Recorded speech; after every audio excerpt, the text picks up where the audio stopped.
누가복음 23장을 통해서 예수님의 그 고난과 또 그리고 십자가의 그 은혜가 어떤 것인지를 저희가 이 고난 주간 동안에 월요일부터 지금까지 이렇게 함께 바라보고 또 그리고 은혜를 누리는 그런 그 시간들을 보내고 있습니다.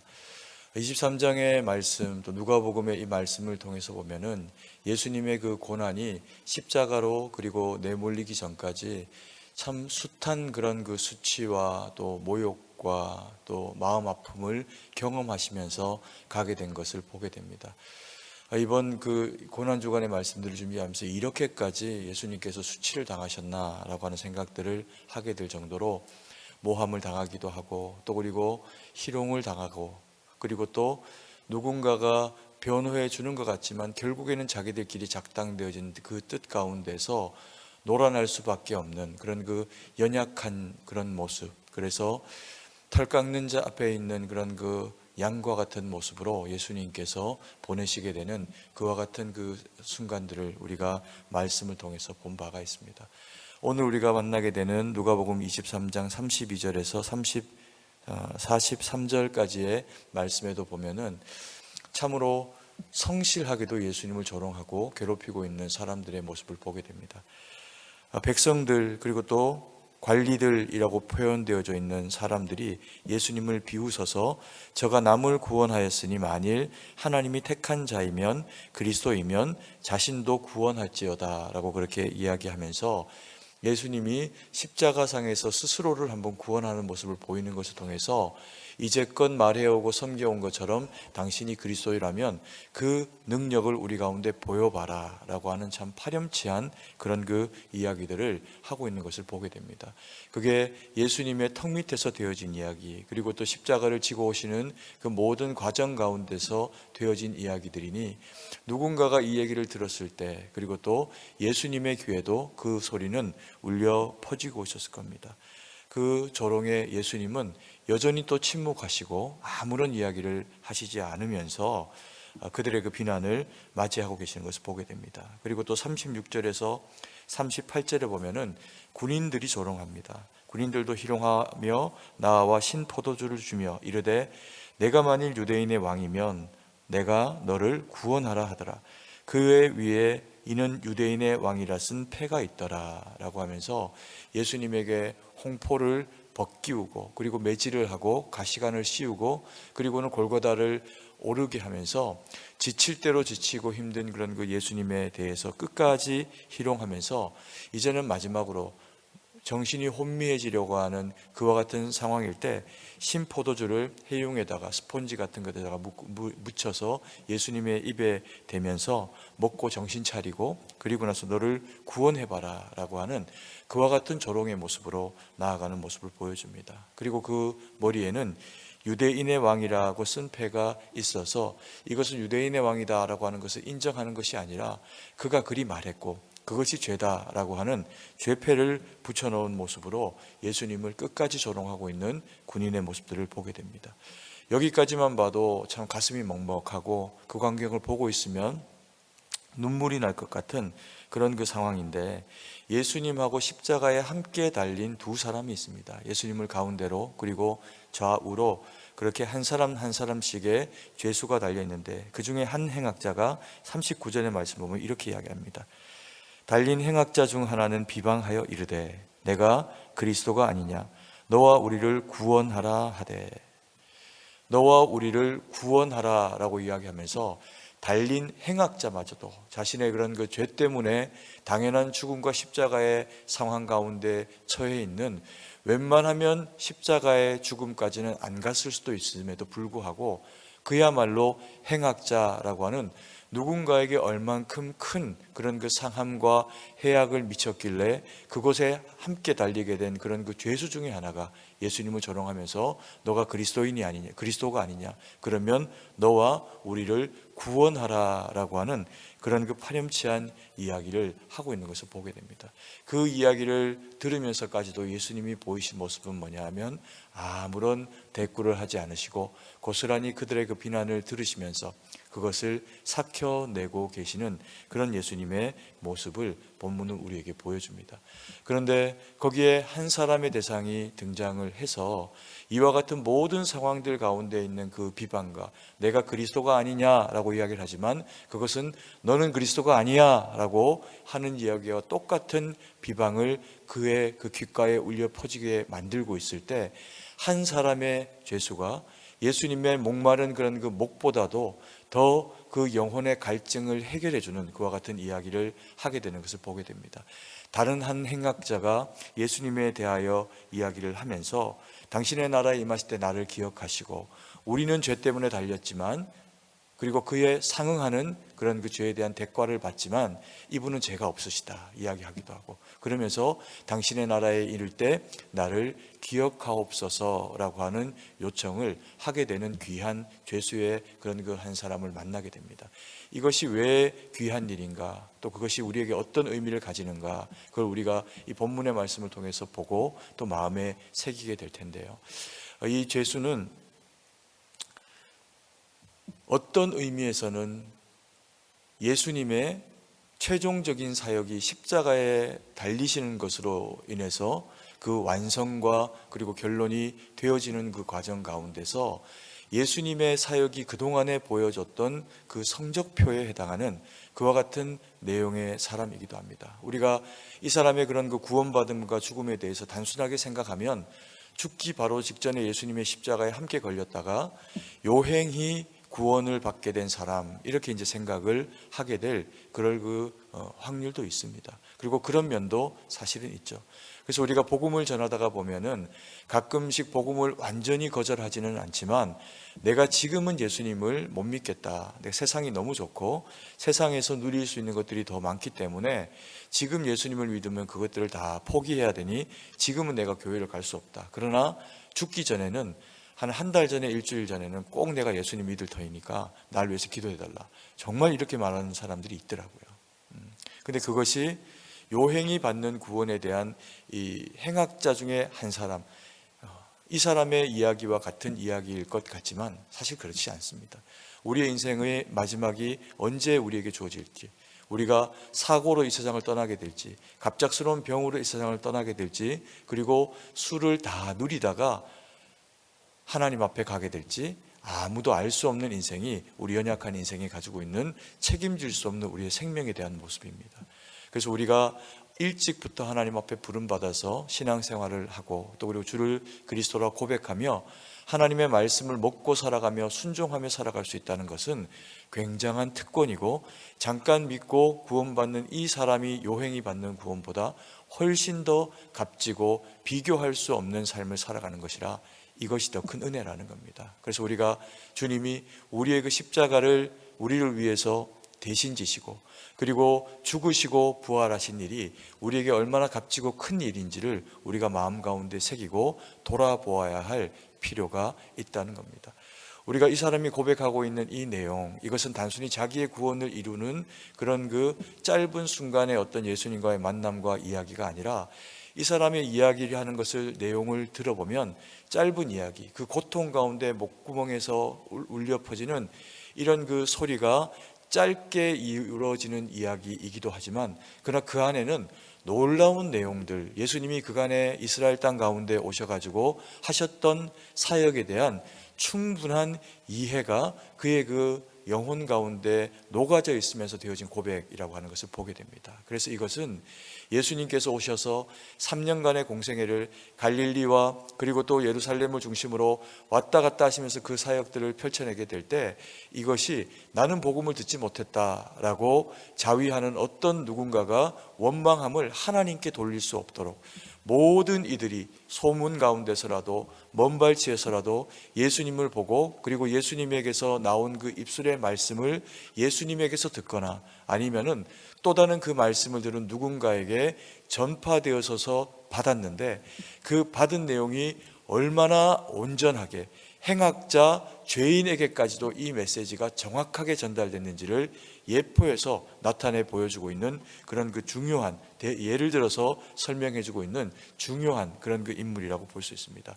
그렇기 때문에 빌라도가 그 숱한 대제사장들과 서기관들과 그리고 또 무리들이 예수님을 고발해 댈 때, 자기가 유대에서 만난 여인을 통해서도 예수님을 변호해야 된다라고 하는 그와 같은 요청이 있기도 했지만, 빌라도도 또한 그가 파송된 그런 그 집정관으로서 그 모든 지역에 있는 정보들을 수집을 할 때 예수님은 이 땅의 왕이 아니다라고 하는 것에 대한 충분한 이해를 가졌던 것이 맞았던 겁니다. 그렇기 때문에 예수님을 끝까지 변호하라고 나름 애를 썼던 거죠. 우리가 이 행악자 가운데서 마음에 또 새기면서 그의 그 고백 가운데 우리가 바라봐야 할 내용이 뭐냐면, 자기의 동료였던지 아니면은 어떤 사람인지 정확하게 알 수 없지만 예수님을 비방하면서 너와 우리를 구원해라, 네가 그리스도가 아니냐, 이렇게 이제 조롱하게 될 때 그를 나무라면서, 우리는 죄 때문에 이와 같은 일에 해당하지만 예수님이 행한 것은 옳지 않은 것이 하나도 없다라고 하는 그와 같은 이제 고백을 하게 되는 것을 보게 됩니다. 이게 왜 중요한 얘기일까요? 사람이 이렇게 할 수 있을까요? 사람 중에 어떤 사람이 더 옳아가지고 누구보다 조금 더 옳은 삶을 살고 그래서 누군가에게 칭송받을 수 있는 그런 그 율법을 준수하는 바리새인과 같은 삶을 살 수는 있을지 몰라도, 이 죄의 수가 고백하는 것과 같이 당신이 행한 것은 옳지 않은 것이 하나도 없습니다 라고 하는 이 고백에 해당할 만큼 그와 같이 살아갈 수 있는 사람은 없다는 겁니다. 율법을 준수하고 그리고 또 바리새인조차도 율법을 누군가에게 요청을 하지만 돌아서서는 허물되게 죄를 범할 수밖에 없고, 그것을 통해서 죄인됨을 깨닫게 하는 것이 율법이 가지고 있는 기능인데, 예수님께서는 이 땅 가운데 오셔서 이스라엘 백성들 가운데 나타내신 그 모든 말씀들이 하나도 땅에 떨어지지 않도록 율법을 완성함으로 우리 가운데 오신 그리스도셨다는 겁니다. 그것을 이 죄수는 바라보고 믿음으로 고백해내면서 당신은 우리 같은 인간과 죄인이 아닙니다 라고 하는 고백을 해주는 거죠. 그럼 어쩌면서 이 사람은 제자들도 못하고 다 도망간 이 일을 함께 걸려서 믿음의 고백으로 예수님 앞에 이와 같은 상황의 고백을 인생의 마지막 가운데 하고 있는 걸까요? 그것은 고난이 주는 유익을 이 죄수가 누리고 있는 측면이 있습니다. 그의 그 인생 가운데서 십자가에 걸렸고 이제 몇 시간 후가 되면 다리가 꺾이고 또 그리고 피를 쏟으면서 이 죄인도 죽어야 하는 그와 같은 상황 가운데 내몰리게 됩니다. 그러면 그 남은 인생 가운데 그에게 유일하게 이제 소망이 있을 수 있다라고 하면 이 땅에서의 그런 그 삶에 대한 부분이 아니라 예수님께서 이야기하고 있는 그 하나님 나라에 대한 부분을 그 마음에 받을 수 있다면 그것이 이 사람에게 정말 큰 그런 그 유익이 되어지는 일이겠죠. 그래서 이 사람은 고난으로 말미암아 예수님밖에 의지할 곳이 없다라고 하는 것을 지혜로 영적인 본능으로 깨닫게 됩니다. 그러면서 자기를 위탁하는 그런 그 이야기를 예수님 옆에 부탁하여 그렇게 드리게 되는 모습을 보게 되죠. 나는 악하고 주님은 옳습니다. 이것이 기본적인 신앙의 사실 우리가 가져야 되는 모습이라는 겁니다. 그래서 굉장히 중요한 이야기를 우리 가운데 하고 있는데, 그렇기 때문에 우리가 예수님을 믿어야 하는 이유가 된다는 겁니다. 우리는 직분이 있고 세례를 받고 그리고 믿음의 생활에 그런 그 연조가 길어짐에도 불구하고 때로는 불쑥불쑥 우리의 입술 가운데서 죄악된 말과 또 그리고 어리석음의 표현들이 나타날 때도 있고, 그리고 어떤 선택을 할 때 이것이 옳은 선택일 거야 라고 생각하고 선택하지만 때로는 그것이 누군가에게 피해가 될 수도 있고 또 나의 유익이 더 구해지는 어떤 상황 가운데로 우리 스스로가 그것을 선택적으로 그렇게 하고 많은 그런 그 상황들이 있기도 합니다. 그러면서 돌아보면 내가 그때는 참 부족했다 그런 생각을 하게 되죠. 그리고 오늘 우리 장로님이 은혜롭게 기도로 또 우리를 대표해서 기도해 주신 것처럼 생각해보면 우리는 죄인이고 이것을 벗어날 수 있는 길이 다른 무엇으로는 하나도 없는데 오직 예수님의 그 십자가가 우리로 하여금 그 일이 가능하게 하셨기 때문에 이 일이 그렇게 되어졌다는 겁니다. 그래서 신앙생활은 주님이 그리스도이시다라고 하는 것을 발견하는 것과 동시에 우리는 죄인이다라고 하는 것을 인정하는 것에서부터 우리의 그 신앙이 하나님 앞에서 익어져가고 성장하는 그런 그 기회를 가지게 된다는 겁니다. 그리고 두 번째로 이 행악자가 고백해주는 그런 그 내용 가운데 우리가 또 눈여겨봐야 될 표현이 뭐냐면 당신의 나라는 있습니다 라고 하는 표현입니다. 이걸 이제 고백을 해주고 있는데 42절 말씀을 같이 한번 읽도록 하겠습니다.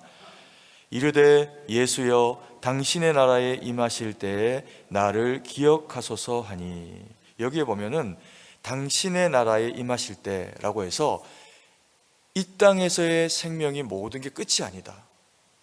그리고 예수님의 나라에 이것으로 임하신다라고 하는 것을 고백하고 있다는 겁니다.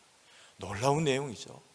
제자로 숱하게 따라다니고 그리고 예수님의 이적들을 보고 그리고 말씀을 들으면서 직접 교육받았던 베드로도 여기까지는 이르지 못했습니다.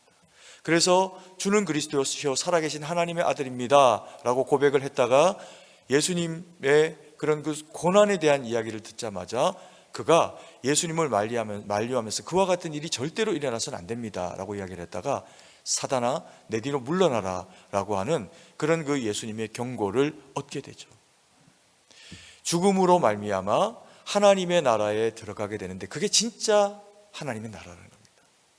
예수님이 이 땅 가운데 오셔가지고 하나님의 나라를 그렇게 선포하고 다녔는데 그 광경을 보고 따라다녔던 제자들도 끝까지 뭐라고 생각하냐 하면 예수님이 예루살렘에 입성하시는 것이 그의 그 왕자를 다시금 회복하는 것이다 라는 이해를 가집니다.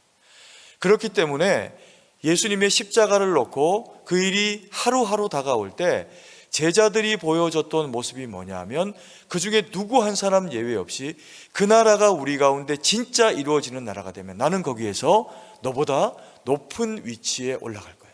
심지어는 일가 친척이라고 하는 그런 그 면모를 가진 자들이 그 가운데 있을 때 그들의 그 어머니를 통해서 더 예수님 앞에 간청하면서 청탁을 하는 모습을 보이기까지 하는 것이 예수님을 따라다녔던 제자들이 가지고 있었던 하나님 나라에 대한 이해의 수준입니다. 그렇기 때문에 도망간 거죠.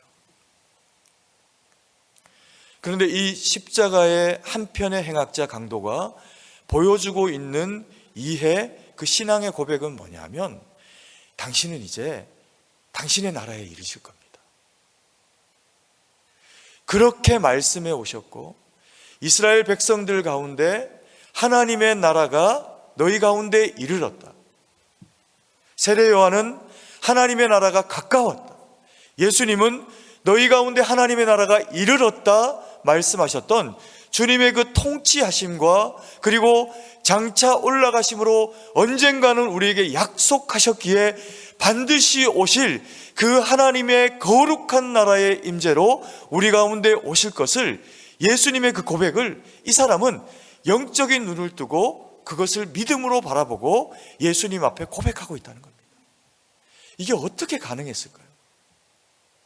예수님이 마지막 목마르다 하시면서도 해용을 입에서 뱉어낼 수밖에 없는 그 목마름과 함께 가졌던 영적인 갈증에 대해서 이 사람은 마치 잠언이 이야기하는 한여름의 얼음 냉수 같은 예수님의 갈증을 해결해주는 영적 갈증을 해결해주는 역할을 위로로 신앙의 고백으로 표현해내고 있는 겁니다. 얼마나 귀한 일인지 모릅니다. 이전에 저도 이 사람이 참 요행이 되어진 분이다 이렇게만 생각했는데 이 말씀을 준비하면서 이게 정말 신앙의 고백이고 깊이 있는 양심을 통해서 믿음의 고백을 하고 있는 거구나 라고 하는 것을 알게 된 거죠. 그리고 세 번째로 그가 또 신앙의 고백을 하나 합니다. 근데 그 내용이 뭐냐면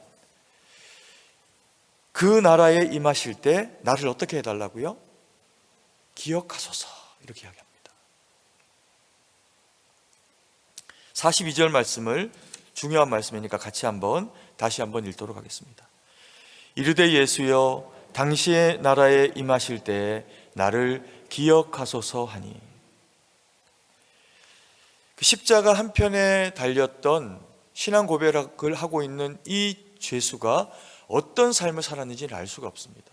얼만큼 죄인이었고 그 죄인인 와중에도 착하게 살았던 흔적이 있는지 없는지, 그렇기 때문에 양심상 이 정도 고백을 할 수 있는지, 그 사람이 살아온 이력과 그 삶에 대해서는 우리가 이 말씀을 통해서는 분별할 수가 없습니다. 그런데 우리가 한 가지 정확하게 이 말씀을 통해서 알 수 있는 이것이 있는데 43절의 말씀입니다. 같이 한번 읽도록 하겠습니다.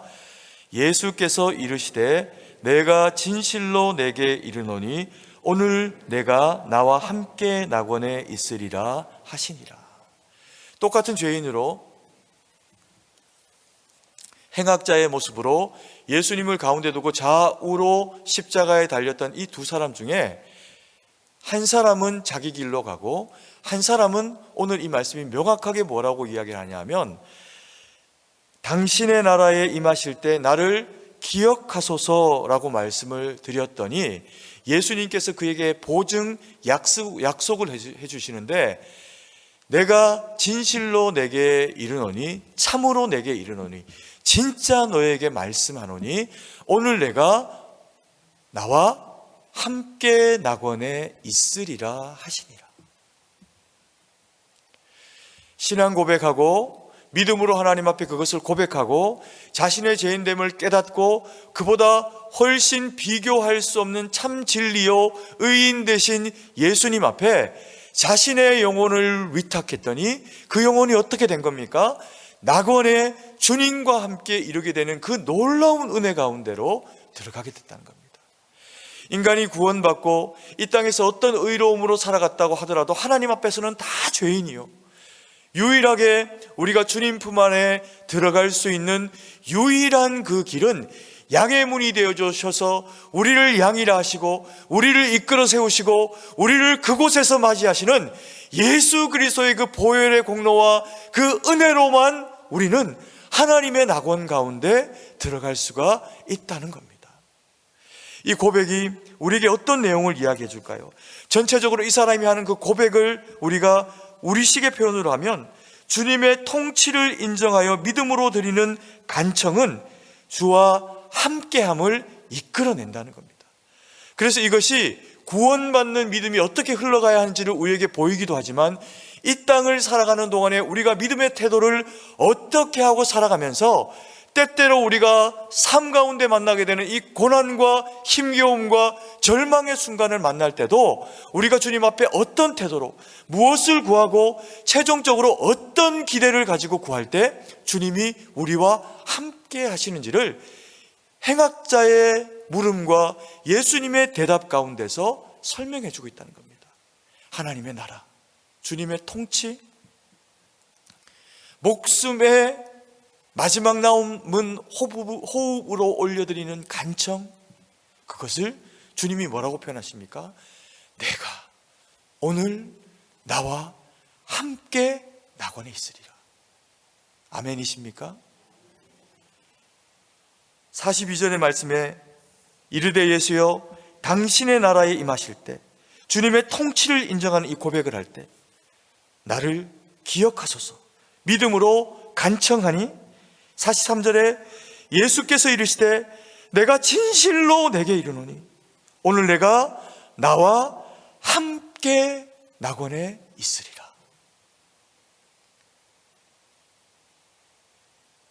짧은 인생의 마지막에 예수님을 신앙으로 고백하고 그리고 이 구원을 받은 이 사람의 인생이 하나님 앞에서 그 전에 어떤 인생을 살아왔는지는 우리가 알 수 없으나 우리가 이 본문의 말씀을 통해서 주시는 생명의 말씀으로 우리가 이 말씀을 받을 때 이 땅을 살아가는 동안에도 우리는 기억해야 합니다.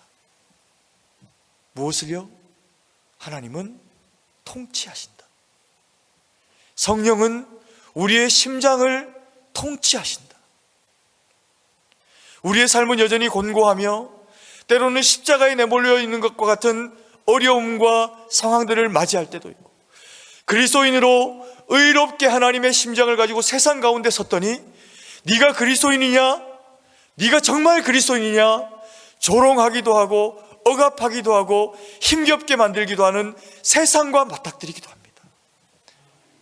그때 우리는 우리의 의지와 힘으로 그것을 이겨낼 게 아니라 십자가의 한편의 강도가 우리에게 보여준 것처럼 간청함으로 주여 우리를 불쌍히 여기소서, 주의 도우심이 아니면 내가 이 그리스도인됨을 지켜낼 수가 없나이다.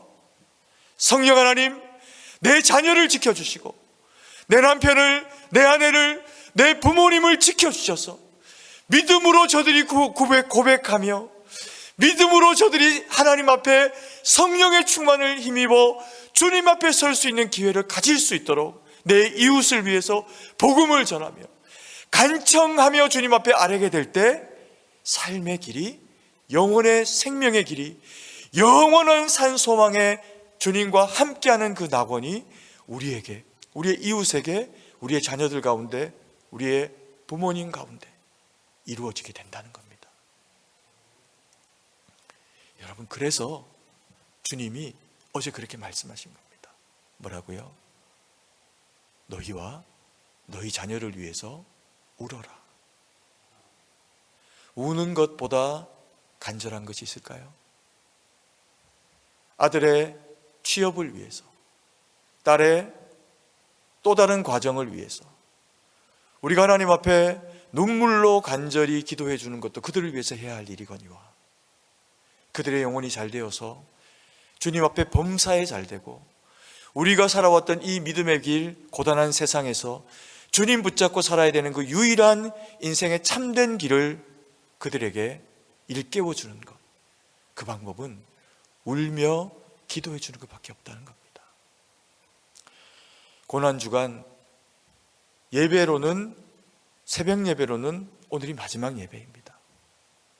그러나 금요 기도에 주님이 십자가에 달리셔서 당하시는 그 고난의 의미를 다시 우리가 마음 가운데 새겨야 하고, 내일은 그 깊은 침묵 가운데 우리가 주님의 무덤 가운데 함께 그것을 묵상하고 개인적으로 또 하나님 앞에 거룩으로 나가셔야 됩니다.